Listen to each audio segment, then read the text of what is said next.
और राकेश अंकल क्या हाल है? हाल चाल गए भाड़ में। ऐसा आखिरी दिन है मेरा, हिसाब कर देना, नौकरी छोड़ रहा हूं मैं तुम्हारी। कैसा बदतमीज गार्ड है, जीजू से कैसे बात कर रहा है?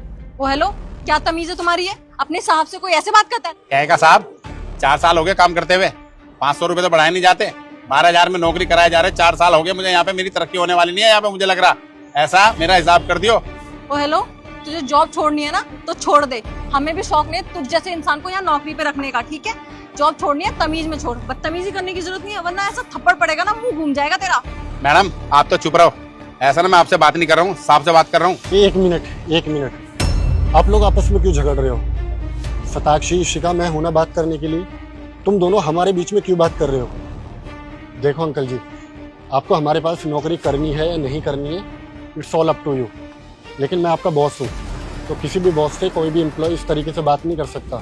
माना मैं आपसे उम्र में छोटा हूँ, लेकिन इज्जत मैं भी डिजर्व करता हूँ। बाकी मुझे लगता है कि 12,000 सैलरी एकदम परफेक्ट है, और इस सोसाइटी में आसपास जितने भी गार्ड हैं उनकी 10 से 12,000 ही सैलरी होती है। मेरे अकॉर्डिंग मैं आपको बहुत अच्छी सैलरी प्रोवाइड कर रहा हूँ, लेकिन आपको अचानक क्या हुआ जो आप इस तरीके से, इस बिहेव से मुझसे बात कर रहे हो? मुझे कुछ भी समझ नहीं आ रहा। आखिर तुम नौकरी छोड़ना क्यों चाहते हो, बताओगे मुझे? मैंने सामने वाली सोसाइटी में बात कर ली है, 18,000 रुपए मिल रहे हैं वहाँ पे, अब मैं वही नौकरी करूंगा जाके, आपकी नौकरी छोड़ रहा हूँ। अच्छा ठीक है, देखो मेरे पास ना आपसे बहस करने का कोई टाइम नहीं है, मेरी आधे घंटे बाद मीटिंग है, आई हैव टू लीव। आप एक काम करो, शाम में घर पे आके मिलो, मैं शाम में बात करता हूँ आपसे। चलिए।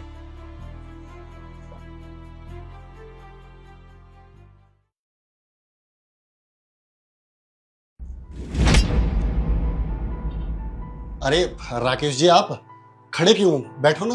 साहब हम यहाँ बैठने नहीं आए, आप हमारा हिसाब कर दो, हम चले जाएंगे। तू यहाँ पे बैठने के लायक भी नहीं है। सैम तुम भी ना किसको इज्जत दे रहे हो? इसकी इतनी औकात नहीं है कि हमारे सोफे में बैठेगा, ऊपर से अकड़ भी दिखा रहा है। कोई जरूरत नहीं है इसको बैठाने की। जीजू दीदी बिल्कुल सही कह रही है, इसने जितनी बदतमीजी करी है ना, इसकी औकात नहीं है यहाँ पे बैठने की। इसके पैसे मुंह पे फेंक के मारो और उसे भेजो यहाँ से। तुम दोनों बहनों के अंदर बिल्कुल भी दिमाग नहीं है। अगर मैं किसी से बात कर रहा हूँ तो बीच में क्यों इंटरप्ट कर रहे हो? और मैं खुद इनसे अपने तरीके से बात करना जानता हूँ। मैंने तुम दोनों को एडवाइस नहीं मांगा, तुम मुंह बंद करके बैठो और अपना फोन यूज करो। ठीक है राकेश जी, अब भला जाने वाले को कौन ही रोक सकता है।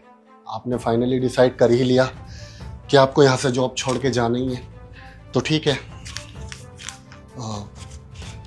ये आपकी सैलरी है 12,000। वैसे तो इस महीने आपने काफ़ी छुट्टियां मारी है, लेकिन इन चंद छुट्टियों में क्या ही पैसे काटने, हमने पहले भी कभी आपके पैसे इस तरह काटे नहीं। आप ये पैसे रखिए।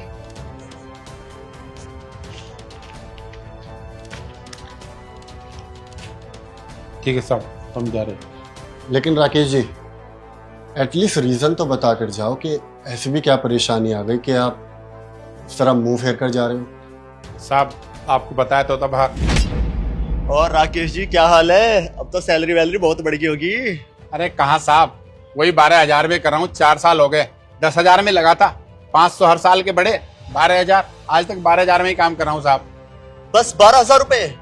अंकल जी, ये जो अमीर लोग होते हैं ना, इनके यहाँ आप 10 साल भी नौकरी कर लोगे ना, तब भी आपकी सैलरी नहीं बढ़ने वाली। वो सामने सोसाइटी देख रहे हो, लॉजिक्स, वहां पे गार्ड की नौकरी पता कितने से स्टार्टिंग है? 18,000 रुपए। और ना जाने कितनी गार्ड की तो जॉब मैंने ही लगवाई है। क्या 18,000 रुपए? साहब तो मेरी भी लगवा दो ना साहब, मेरे में क्या कमी है, मैं बहुत मेहनत से काम करूंगा साहब। वो तो मुझे पता है, बहुत मेहनत से काम करते हो। आप पहले बोल दिए होते मैं कब की नौकरी लगवा देता, बट खैर अभी भी कोई देर नहीं हुई। मैं हूं ना, मैं लगवा दूंगा आपकी नौकरी। एक काम करना, कल तुम मेंटेनेंस ऑफिस आ जाना। लेकिन साहब मेरी नौकरी लग तो जाएगी ना, वो ऐसा ना हो साहब मैं कभी यहाँ से भी छोड़ दूं, यहाँ का भी ना रहूं, वो हाल हो जाए, धोबी का कुत्ता घर का ना घाट का। आप लगवा दोगे ना?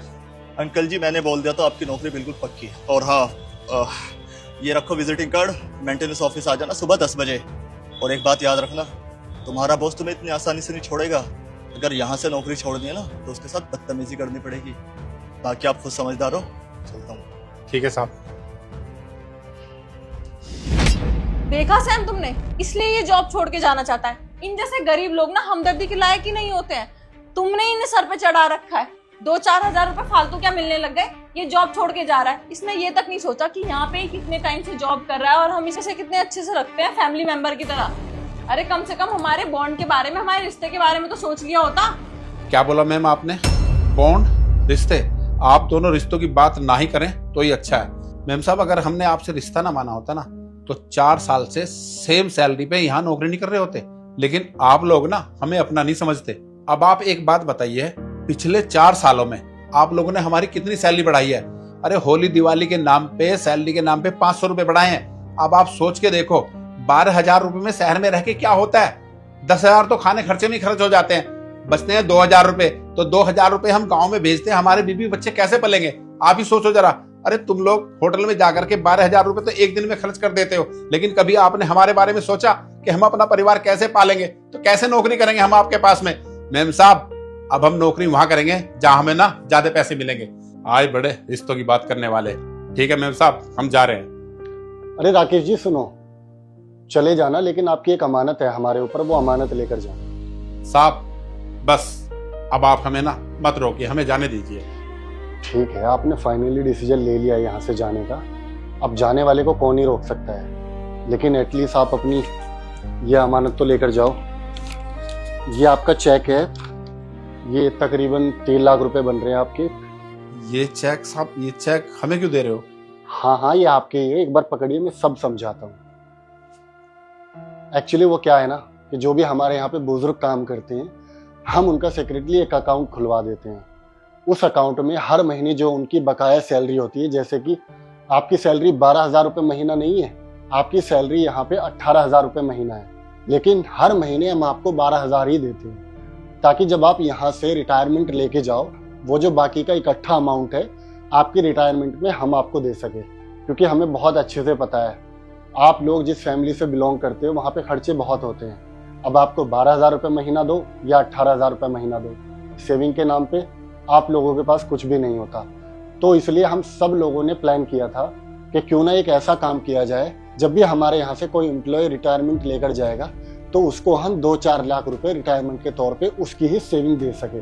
तो बस ये आपकी मेहनत के पैसे हैं, ये आपको मिल गए। साहब माफ कर दो हमें, ये पैसे और ये चीज आप ही रखिए। अरे नहीं रखिए साहब, हम कहीं नौकरी छोड़ के नहीं जाएंगे। अरे क्या ना, अब हम यही नौकरी करेंगे साहब, हम नहीं जा रहे यहाँ से। अरे ठीक है राकेश जी, आप नौकरी मत छोड़ो, लेकिन ये तो आपकी अमानत है, आपके पैसे हैं, और हम लोगों ने सोचा था कि जब भी आपको पैसे की जरूरत होगी हम आपको वापस कर देंगे। अब मुझे लगता है कि आपको इन पैसों की जरूरत है, तो आप प्लीज रखिए।